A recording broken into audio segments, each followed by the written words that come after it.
Sir, Deglur शहरामधून मोठ्या प्रमाणात अवैधरित्या वाळू जात आहे. अनेकांची अशी मागणी आहे की यावरती प्रशासनाकडून कसलीच कारवाई होत नाही. याबद्दल काय सांगा?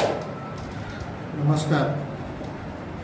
सद्यस्थितीमध्ये बिलोली येथील शासकीय वाळू घाटातून आपल्या देगलूर परिसरात किंवा जी वाहने चालू आहेत त्याबाबत आपण सक्त ताकीद दिलेली आहे की कुठले अवैध वाहतूक या तालुक्यातून होणार नाही. यासाठी आम्ही पथके तयार केलेली आहेत.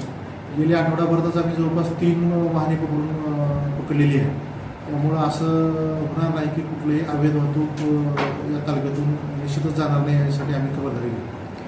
तुम्ही ज्या पद्धतीने सांगितलं की सर, कारवाई अनेक तुम्ही गाड्यावरती केलेली आहेत, मात्र अनेक नागरिकांची अशी भूमिका आहे की प्रशासन याशी हात मिळवून करून या ठिकाणी मोठ्या प्रमाणात अवैधरित्या वाळू उपसा चालू आहे आणि त्यांच्याच आशीर्वादाने हे सगळं चालू आहे. आपल्या देगलूर तालुक्यामधील या आर्थिक वर्षामध्ये जरी वाळूघाट गेलेले आहेत, परंतु अजूनही देगलूर तालुक्यामधून वाळूघाट त्या संबंधितांनी ताब्यात न घेता सद्यस्थितीत बिलोली तालुक्यातूनच त्यांचा सुरळीतून घाट चालू आहे.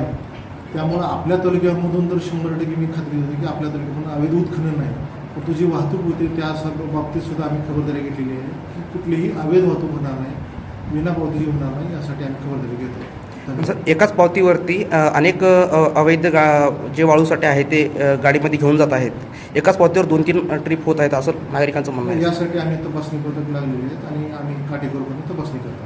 धन्यवाद.